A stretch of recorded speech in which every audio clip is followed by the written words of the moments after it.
একজন মুমূর্ষ রোগীকে বাঁচাতে রক্তের প্রয়োজন, রক্তের গ্রুপ এ পজিটিভ। যারা রক্ত দান করতে আগ্রহী তারা এই নম্বরে যোগাযোগ করুন। ফেসবুকে মাঝে মাঝে এরকম নিউজ আসে না নাই?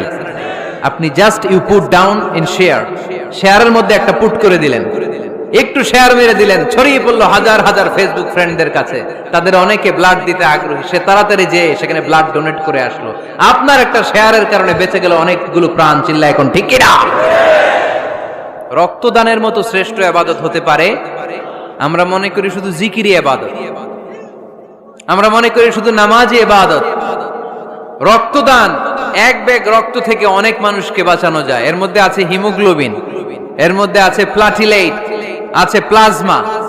রক্তে একটা উপাদান আছে প্লাজমা, নাম শুনছেন? আগুনে পোড়া রোগীকে বাঁচাতে এই প্লাজমা লাগে।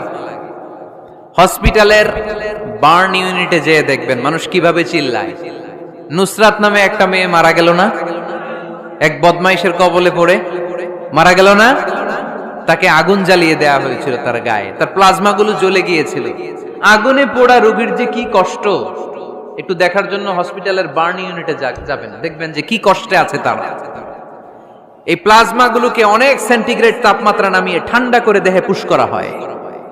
আপনার এক ব্যাগ রক্ত থেকে প্লাজমা আলাদা করা হবে, প্লেটলেটস আলাদা করা হবে, হিমোগ্লোবিন আলাদা করা হবে, শ্বেতকণিকা, লোহিত কণিকা আলাদা করে অনেকগুলো মানুষ বেঁচে যাবে। এজন্য ফেসবুক থাকাটা দোষের কিছু না, তবে ভালো কাজে আমরা ব্যবহার করব, ঠিক কিনা? আপনার ফেসবুক শেয়ারিং আপনার জান্নাতি বানাতে পারে, আর আপনার ফেসবুক শেয়ারিং আপনার জাহান্নামের লাকড়ি বানাতে পারে। চিল্লায় বলেন ঠিক কিনা?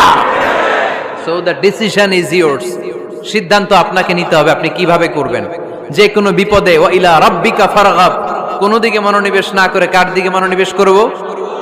যে কোনো বিপদ আপদ ফেসবুকে শেয়ার করার আগে শেয়ার করব কার কাছে? আমাদের যার যা লাগে আল্লাহ সবও যদি দিয়ে দেয়, আল্লাহর ধনভাণ্ডারের 1 ইঞ্চিও কমবে?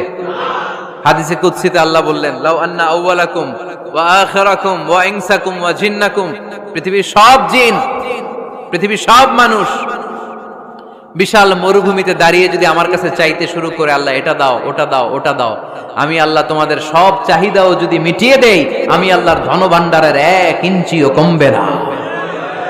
এজন্য চাইবো কার কাছে? বিপদে আপদে ভরসা করব কার কাছে?